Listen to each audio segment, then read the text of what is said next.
Halo Kak, boleh perkenalkan namanya siapa dan dari prodi apa? Perkenalkan nama saya Siti Muawana dari Prodi Akuntansi.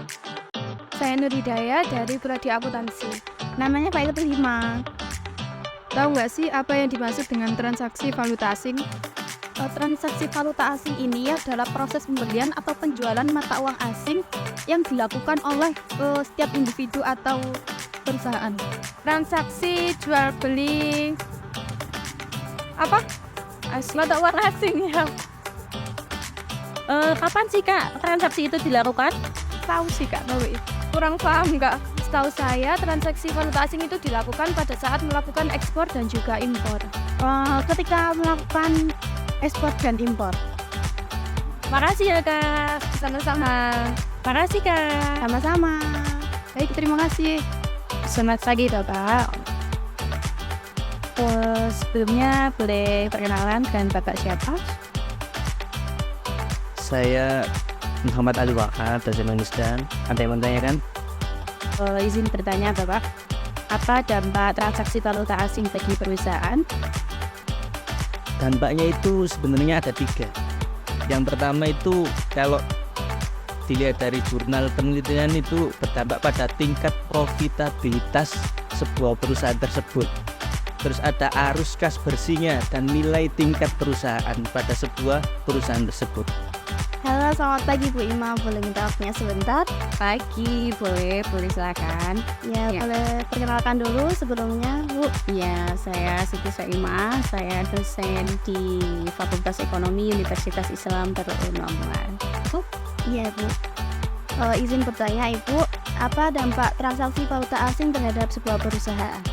Ya, jadi falas adalah atau valuta asing itu adalah alat pertukaran yang memang diakui dan alat tukar itu sah dan diakui oleh di perdagangan internasional. Nah, ingat nggak falas yang familiar di telinganya Rina? Ya, seperti dolar. Ya, betul, dolar. Nah, salah satunya dolar, ada euro juga. Nah, itu adalah mata uang yang memang diakui di dunia internasional. Ibarat kata kita di Indonesia pun kalau mau ekspor satuannya biasanya dalam bentuk dolar. Nah, kira-kira dampaknya apa untuk perusahaan? Kira-kira kalau dolar itu naik, tentu ekspor barang yang kita jual pun tetap ya, harganya ikut naik. Dan sebaliknya, kalau harganya naik berarti kan kita mendapatkan keuntungan. Nah, keuntungan itu nanti dampaknya tentu signifikan bagi perusahaan gitu. Nah, selain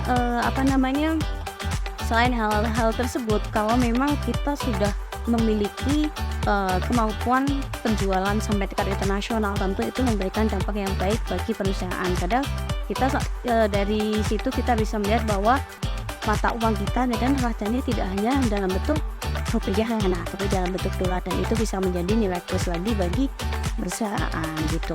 Oke, atau mau tambah lagi? Iya, pertanyaan selanjutnya yaitu apa yang membuat transaksi valuta asing mendapatkan untung atau rugi? Ya, untungnya kalau mata uang yang akan produk atau misalnya barang yang kita jual ke luar negeri atau negara tujuan, misalnya nilai dolar terhadap nilai rupiah itu kuat, jadi tentu kita mending menjualnya ke luar negeri kan daripada di dalam negeri, karena tentu $1 berapa rupiah. Nah, sudah bisa kita dapatkan keuntungan yang signifikan. Sama sebaliknya, kerugiannya pun kalau misalnya kita rugi kalau misalnya rupiah dolar melemah. Kalau dolar melemah, misalnya terjadi konflik, efek terjadi politik dan lain-lain, itu tentu menyebabkan transaksi kita pun mendapatkan kerugian. Nah, betul. Jadi kerugian karena fluktuatifnya valuta asing. Tapi bukan berarti ketika kita melakukan penjualan internasional itu risikonya